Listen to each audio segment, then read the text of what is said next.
kuat, cerdas dan berkarakter Pancasila.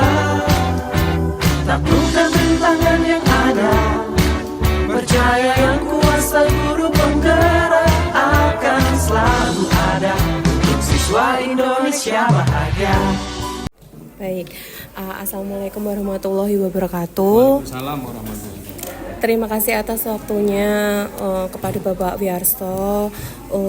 Hari ini mohon izin Pak, kami dari Guru Penggerak ingin melakukan wawancara terkait praktik pengambilan keputusan untuk kasus di mana nilai-nilai kebajikan ini saling bersinggungan atau dilema etika yang kiranya dua kasus itu sama-sama memiliki nilai kebenaran. Dan selama ini untuk soal yang pertama Pak Wi, selama ini bagaimana Bapak mengidentifikasi kasus yang merupakan dilema etika atau bujukan moral? Jadi untuk masalah-masalah atau kasus-kasus yang terkait dengan dilema moral itu pada prinsipnya bahwa setiap keputusan itu harus didiskusikan dengan teman-teman yang lain, bukan keputusan mutlak dari kepala sekolah, tapi ini adalah keputusan yang didiskusikan oleh teman-teman yang lain, misalkan dengan teman Wakasek yang bersangkutan yang sesuai dengan tupoksinya, yang kedua dengan TLT Kasubag Tata Usaha, atau kita diskusikan dengan guru-guru yang senior. Nah, setelah hasil diskusi itu, kemudian sebagai pengambil kebijakan itu menyampaikan, yang disampaikan adalah hasil keputusannya, bukan hasil diskusinya. Diskusi bisa menelurkan masukan atau saran berupa keputusan A, B, C, D, tapi kemudian yang disampaikan oleh kepala sekolah sebagai pengambil kebijakan itu disampaikan hasil yang sesuai dengan kebijakan itu. Nah, kemudian yang menjadi tolak utamanya adalah bahwa keputusan itu jangan sampai membuat masalah baru, jangan sampai menjadi persoalan yang kedepannya, tetapi persoalan itu disampaikan, disosialisasikan kepada yang bersangkutan bukan di tempat umum, tetapi dipanggil secara pribadi untuk disampaikan kebijakan atau keputusan-keputusan itu. Nah, sehingga dengan seperti itu yang merasa mendapatkan kebijakan itu dia tidak merasa bersalah, dia tidak merasa tersinggung, tetapi itu semua adalah hasil keputusan, hasil kebijakan yang sudah disepakati di antara stakeholder yang ada. Siap. Kemudian bagaimana menjalankan pengambilan keputusan di sekolah Bapak terkait adanya kasus dua kepentingan yang sama benar atau mengandung nilai-nilai kebijakan? Nah, untuk menyampaikan terhadap dua kasus yang menurut halayak umum itu adalah semuanya benar, satu sisi bahwa kita harus mendalami lebih jauh. Saya yakin kebenaran itu hanya satu, tetapi bisa diinterpretasikan dari beberapa sudut pandang. Sehingga satu keputusan yang menurut si A itu benar, tapi menurut orang lain belum tentu benar. Nah, sehingga ini perlu disamakan. Nah, untuk menyampaikan tadi itu saya ulangi bahwa satu adalah mereka yang mempunyai dilema yang bersamaan itu dipanggil satu persatu, kemudian digali informasinya, kemudian disampaikan keputusannya, sehingga tadi mereka tidak merasa tersinggung ketika tidak disampaikan di khalayak umum. Oke.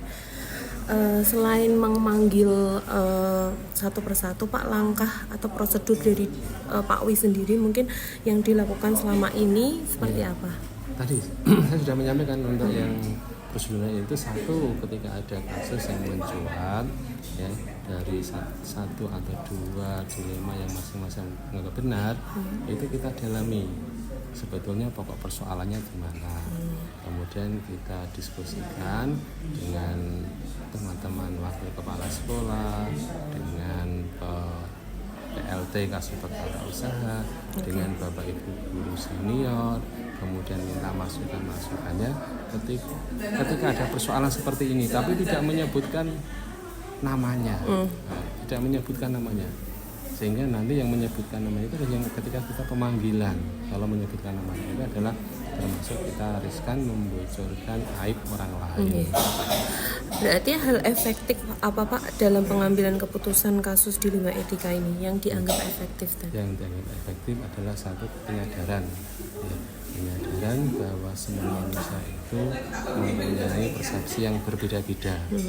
Apa yang sudah kita lakukan bisa juga dianggap kita itu benar, tapi mungkin dipersepsi oleh orang lain itu salah, atau sebaliknya apa yang dianggap oleh teman lain itu salah, tapi oleh orang lain dianggap itu benar. Sehingga prinsip bagaimana kita saling memahami, memahami bahwa kita itu mempunyai persepsi yang berbeda-beda. Yang tujuannya kalau kita saling ingin mencari kebenaran sendiri, maka itu tidak akan ada selesainya.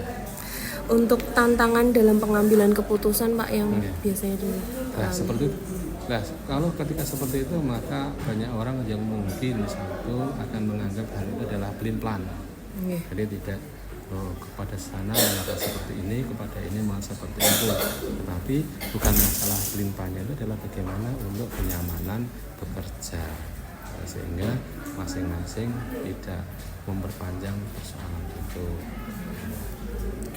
Kemudian adakah jadwal atau tata kala dalam penyelesaian kasus dilema etika Pak?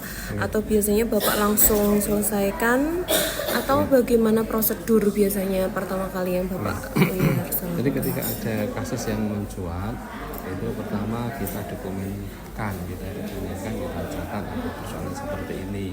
Nah kemudian kita mempunyai target persoalan ini, ketika itu memang persoalan yang krusial yang harus kita segera selesaikan, dengan kita memanggil teman-teman untuk minta pendapatnya untuk kita selesaikan, sehingga jangan sampai persoalan itu nanti malah merambat-rambat. Artinya dalam satu kasus itu waktunya itu belum tentu sama, tergantung krusial dan tidaknya masalah itu. Masalahnya itu kok sudah betul-betul diselesaikan. Tapi ketika persoalan itu sebetulnya adalah hanya rumor yang ini juga bisa kita mempertimbangkan, bisa kita mengambil lebih jauh lagi, kita akan pelan-pelan untuk menyampaikannya. Siap. Kemudian faktor apa Pak yang mempermudah atau membantu Bapak dalam mengambil keputusan? Pada prinsipnya adalah sekolah itu didirikan atau ada lokase, kemudian ada guru, ada teman-teman, itu dalam rangka untuk saling membantu menyelesaikan itu, sehingga kebersamaan, masukan, usulan yang baik, usulan yang justru menjadikan solusi, bukan usulan yang justru malah menambah persoalan. Itu adalah selama ini yang saya melihat di lingkungan kerja kita, itu adanya kebersamaan, adanya kerjasama antara teman-teman wakil, kemudian teman-teman guru, untuk bersama-sama ingin menyelesaikan persoalan. Siap. Ini pertanyaan yang terakhir Pak, dari pengalaman Bapak selama ini, pembelajaran apa yang dapat dipetik dari pengalaman Pak Wiyarso mengambil keputusan terkait dilema etika? Terkait dengan itu, bahwa setiap manusia punya masalah.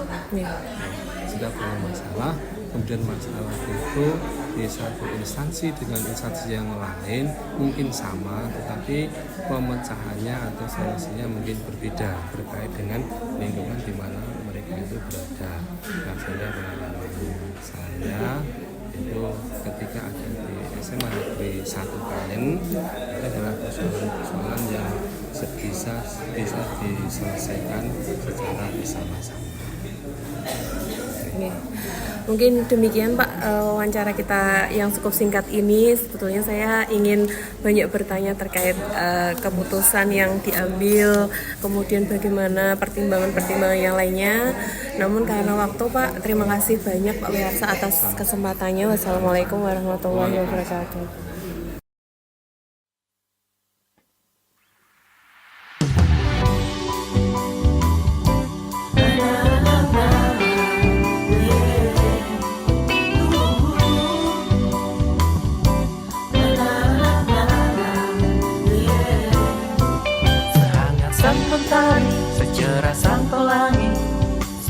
Sambutlah kami, sang pengubah negeri. Guru penggerak pasti berbagi dan mengabdi, religi dan mandiri, solusi untuk negeri.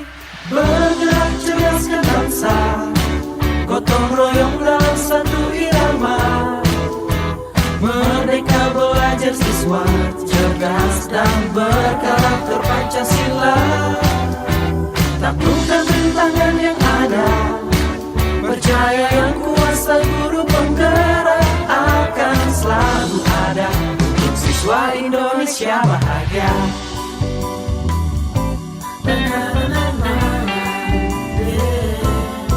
Sehangat sang mentari, secerah sang pelangi, sambutlah kami, sang pengubah negeri. Guru penggerak pasti berbagi dan mengabdi, religi dan mandiri, solusi untuk negeri. Bergerak cerdaskan bangsa, Gotong royong dalam satu irama. Wujudkan cita-cita siswa, cerdas dan berkarakter Pancasila. Taklukkan rintangan yang ada, percaya yang kuasa guru penggerak akan selalu ada untuk siswa Indonesia bahagia.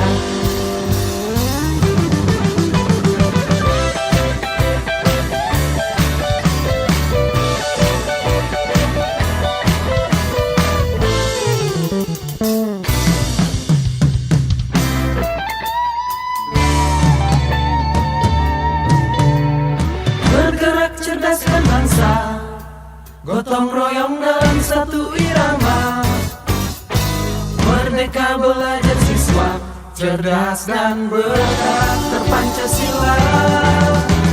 Taklukkan rintangan yang ada, percaya yang kuasa guru penggerak akan selalu ada untuk siswa Indonesia bahagia.